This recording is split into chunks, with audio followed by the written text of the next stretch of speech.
Have you ever thought about the real price of a promise? I mean, what it truly costs to keep your word, no matter what.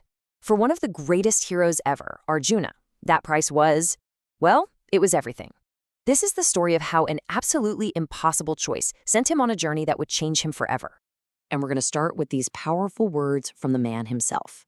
You see, this one idea, this total commitment to virtue, or what's known as dharma, is the engine that drives his entire story. For Arjuna, this isn't just a nice saying. It's his entire operating system, his code for living, and he's about to follow it, no matter the cost. So let's set the scene. The 5 Pandava brothers are ruling their kingdom in the Prastha, and things are good. Everything is orderly, prosperous, and guided by a really unique, really sacred pact. To keep the peace and harmony, they all agreed that no brother can enter the room where another brother is alone with their shared wife, Draupadi. And the penalty for breaking this rule? It's not a slap on the wrist. It's a long, lonely exile. All right, so our journey with Arjuna is going to unfold in 4 parts. First, we'll see the impossible choice he's forced to make. Then we'll follow him on the path of exile. After that, we'll witness the trials of his heart. And finally, we'll unpack what his whole story really teaches us about the nature of virtue itself. Okay, so let's dive into part 1.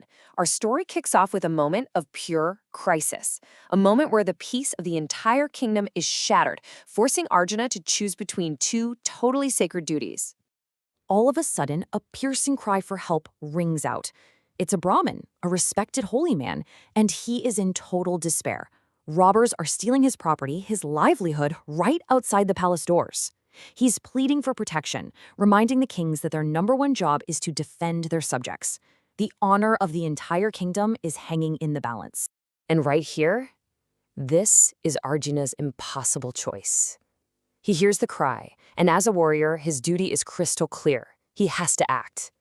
But, and it's a huge but, the kingdom's weapons are stored in the one place he absolutely cannot go. The room where his brother, King Yudhishthira, is alone with Draupadi. To get his bow, he has to break a sacred vow and accept exile. But to do nothing? Well, that would be a complete failure of his duty, and it would bring shame and dishonor to his entire family. What do you do? Arjuna makes his choice. He bursts into the room, grabs his bow, and saves the Brahmin's property. But the moment he returns, he starts preparing for exile. His older brother, Yudhishthira, begs him to stay. He's like, look, I wasn't bothered at all. The rule was for privacy, not to stop you from doing the right thing. But Arjuna is unshakable. He basically says, you taught me that virtue can't have exceptions. A promise is a promise. For him, there's just no gray area. And just like that, Arjuna's choice leads him away from his home, his family, his kingdom, and onto the path of exile. But this journey, it becomes way more than just a punishment. It actually transforms into a profound spiritual pilgrimage. And his journey it's just vast. This isn't a short trip. For years, he travels across the entire subcontinent. He starts in Indraprastha, heads north, and follows the holy Ganges River all the way up into the towering Himalayas. Then he journeys eastward to the coast and eventually makes his way to the far-off kingdom of Manipur. And this wasn't just aimless wandering, His exile was a period of really intense spiritual practice. He spent his time with wise sages, he performed sacred rituals, he gave away his wealth to those who needed it, and he just immersed himself in the ancient stories and prayers of his tradition. He was using this time to grow. But Arjuna's journey isn't all about spiritual learning. His vows and his resolve, well, they're about to face a very different kind of test. Not a test of hardship, but a test of desire.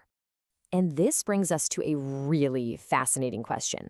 We've seen how strict Arjuna is about his word, right?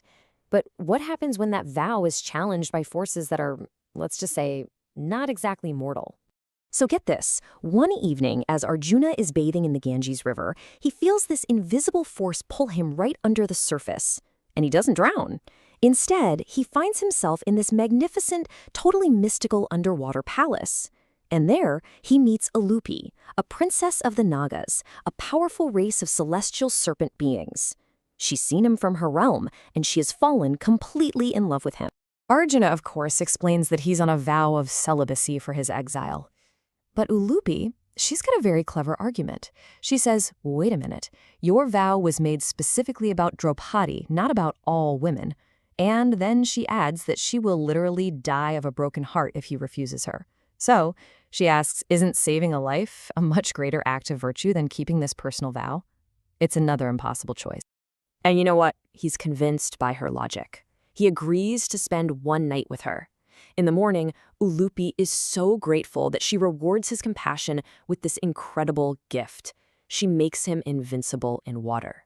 So by navigating this super complex moral test, he actually emerges not just okay, but even stronger than before. His journey goes on, and he finally arrives in that distant kingdom of Manipur. There, he's just captivated by the beauty of the princess, Chitrangada. So he goes to her father, the king, and asks for her hand in marriage.